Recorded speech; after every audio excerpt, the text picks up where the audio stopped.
Donc, cette exposition étendue corps-espace, Olivier Debré et les artistes architectes, est une exposition que le CCCOD a programmée dans le cadre du centenaire de la naissance d'Olivier Debré.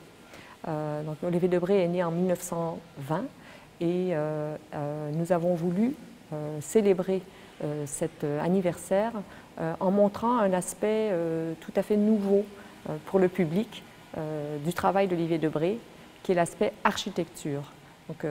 Olivier Debré a d'abord fait des études d'architecte. En 1937, il s'est inscrit à l'École des Beaux-Arts de Paris dans la section architecture. Il n'a pas obtenu de diplôme nécessairement d'architecte, mais il a réalisé toutes ses études en architecture. Et ce goût pour l'architecture, cet intérêt pour tous les codes et la question de la structure a toujours traversé le travail d'Olivier Debré. La peinture, bien sûr, mais également la sculpture.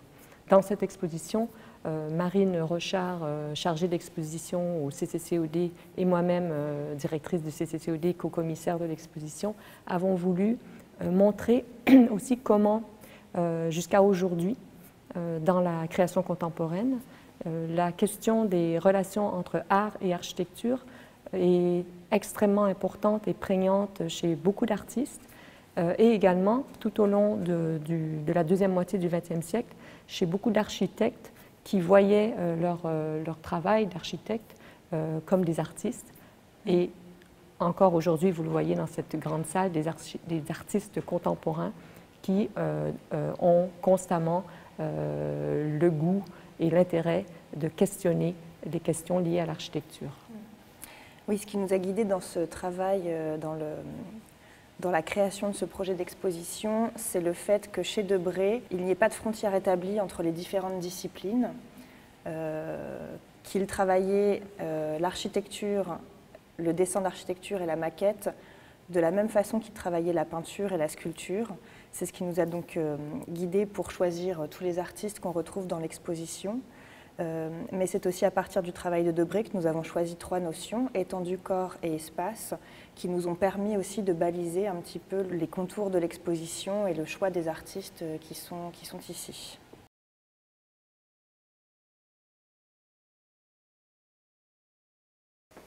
On a choisi évidemment de commencer le parcours de l'exposition en faisant un focus sur certains travaux architecturaux de Debré. Alors, Debré, au cours de sa vie, a travaillé à de nombreux projets d'architecture. Ici, nous avons fait le choix d'en présenter 3. Et celui en particulier que l'on peut découvrir ici, celui qui est le point de départ de nos recherches, c'est ce projet de réaménagement de la porte de Saint-Cloud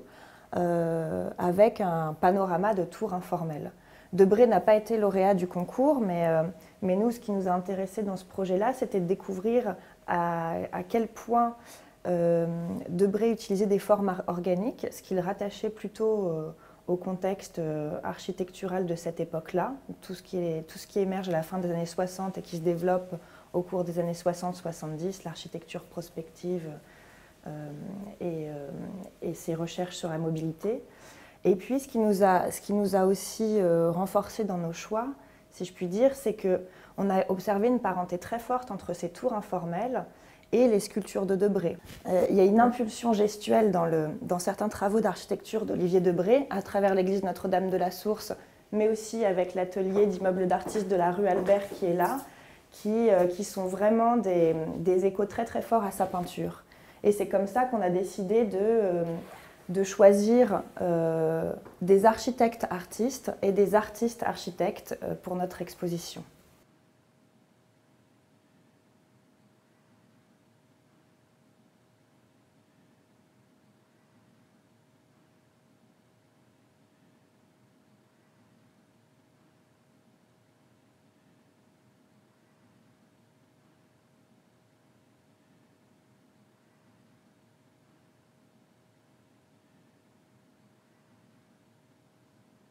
Cet espace est un cabinet de curiosité, un cabinet de dessin que nous avons voulu un peu comme un manifeste de l'exposition. Marine a dit tout à l'heure comment justement Olivier Debré et les projets d'architecture d'Olivier Debré tendaient à se rapprocher de projets d'autres architectes de la même époque. Donc, nous avons rassemblé ici des œuvres qui appartiennent d'ailleurs à la collection du Frac Centre, qui est spécialisée dans ce domaine, des œuvres de Chanéac, de Pascal Hausermann, de Antti Lovag, des architectes qui ont vraiment contribué à renouveler les questions d'architecture à partir des années 70, de penser l'organicité de l'architecture à travers la notion de cellule, et puis aussi, bien sûr, Yona Friedman, un artiste architecte qui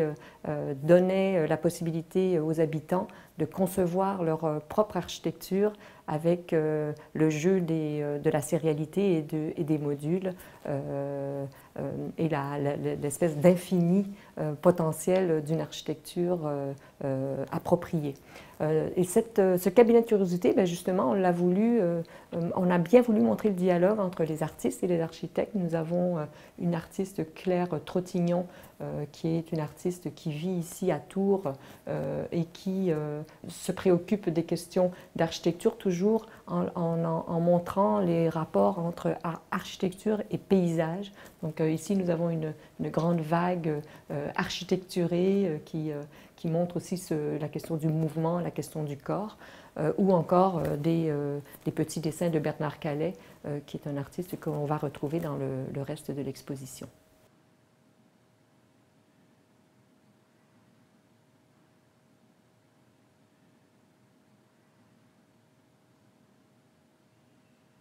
Pour cette exposition, on a décidé de faire appel à Claire Trottignon pour qu'elle imagine une œuvre in situ ici dans la Galerie Blanche. Claire Trottignon a un travail qui est lié au rapport entre l'architecture et le paysage, mais aussi elle s'intéresse beaucoup aux fragments et à l'idée de structure, tout comme Olivier Debré. Et elle a choisi ici de proposer dans la Galerie Blanche une sorte de panorama architecturé qui s'appelle Modern Cliff Again. Donc un panorama en volume qui est en excroissance par rapport au mur et qui entre en dialogue à l'opposé de la salle avec les panoramas urbains et complètement fictifs de Thomas Hubert, et également qui propose un beau pendant à cette œuvre de Peter Donsbrough, qui est extrêmement plane en apparence, mais qui trouble en fait notre perception de l'espace, de la succession des plans et de l'échelle de cette galerie.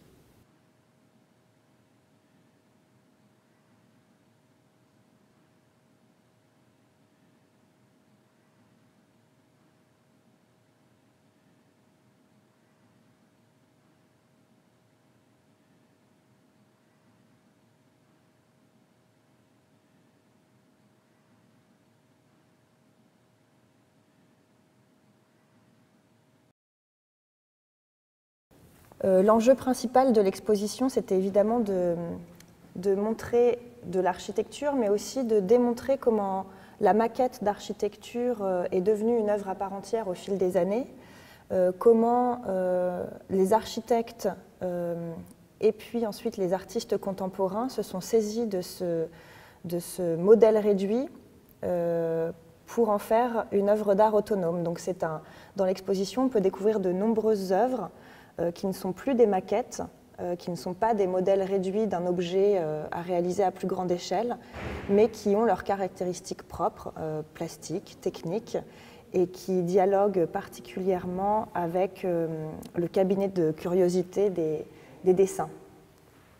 Donc au centre de l'exposition, deux grandes tables qui justement mêlent des projets d'Olivier Debré, donc Notre-Dame de la Source par exemple, où on retrouve ces vagues bleues, cette couleur qu'Olivier Debré chérissait particulièrement. Donc des maquettes d'Olivier Debré et d'autres maquettes qui sont justement celles réalisées par les architectes dont on a parlé tout à l'heure, qu'on retrouvait dans le cabinet des dessins.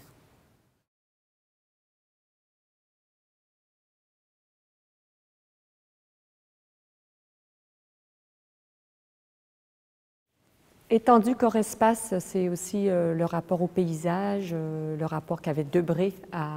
au paysage de la Loire, mais aussi de tous ses voyages, parce que c'est un artiste qui voyageait énormément.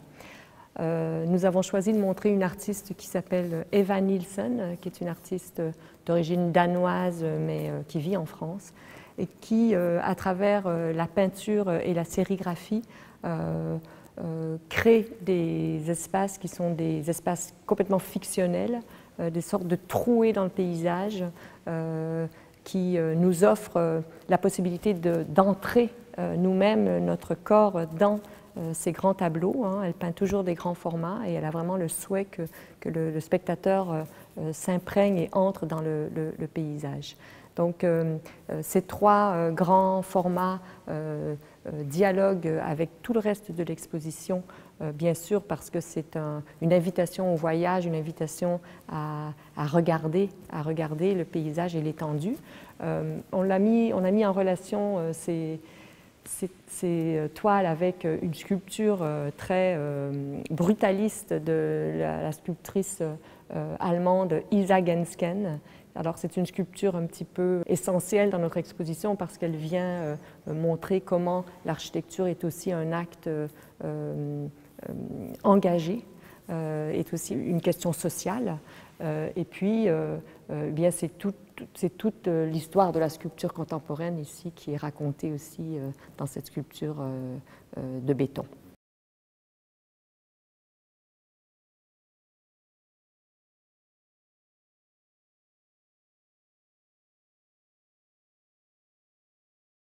Justement, sur cette question de la maquette, nous avons commandé une œuvre spécifique pour cette exposition à Bernard Calais, qui est un artiste qui s'intéresse à l'architecture, mais à l'architecture,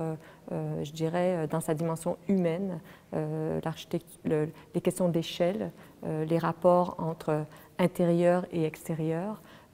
entre vie privée et vie publique. Et cette maquette qu'il a réalisée pour nous s'appelle Vibration. Et elle est extrêmement importante dans l'exposition parce que la vibration, eh bien, c'est la vibration de tout l'espace de l'exposition, c'est la vibration de toutes les œuvres entre elles, et c'est la vibration de cette sculpture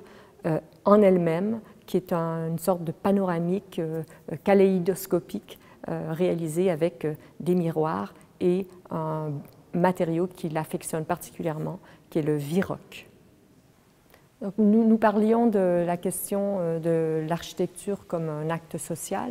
Nous avons choisi aussi une artiste qui s'appelle Larissa Fassler, qui est une artiste canadienne, qui vit à Berlin actuellement, et qui est une artiste aussi qui voyage énormément et qui s'inspire beaucoup des lieux dans lesquels elle vit pour examiner comment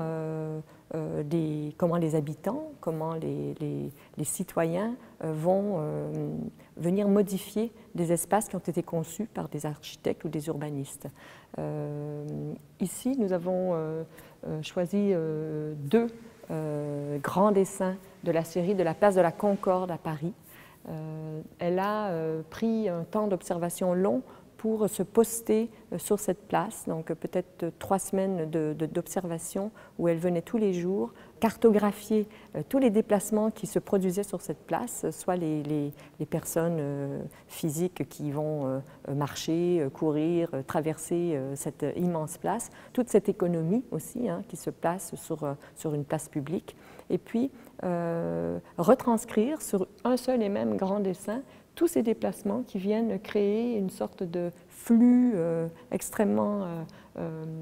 mouvementé et complexe et assez déstabilisant, et montrer comment justement un espace public peut être difficile à appréhender par rapport à un dessin original d'un urbaniste ou d'un architecte.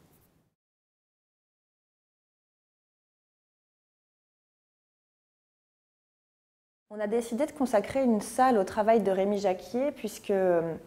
on peut constater qu'il a fait sien le modèle de la maquette pour le développer dans une sculpture qui est complètement autonome, mais aussi parce qu'il avait un processus de création, notamment pour ses grands dessins au fusain, un processus de création vraiment analogue à celui d'Olivier Debré, très instinctif et très spontané. Et on peut d'ailleurs voir les parentés formelles entre les dessins de Rémi Jacquier et la sculpture d'Olivier Debré qui est placée dans cette salle. Le travail de Rémi Jacquier se fonde aussi à partir de modules architecturaux qui sont construits en fonction de concordance entre les différents systèmes de langage, c'est-à-dire qu'il va, pour travailler son langage plastique, il va se servir des conventions du langage musical classique ou bien d'autres types d'écriture comme le braille. Et donc ça en fait un artiste, ça en fait quasiment un artiste total qui intègre ici notre exposition. On peut évoquer aussi le travail de Raphaël Zarka qui lui aussi va se nourrir de références. Alors ce ne sont pas les mêmes que celles de Rémi Jacquier. Lui, Raphaël Zarka, va croiser ses références à l'histoire de l'art et en particulier à la peinture de la Renaissance et ses références scientifiques puisqu'il est passionné de polyèdres irréguliers. Et donc dans les séries présentées dans l'exposition que sont Monte Oliveto et la famille Schönflies, on a ici justement le croisement entre les mathématiques et le trompe-l'œil pictural de la Renaissance.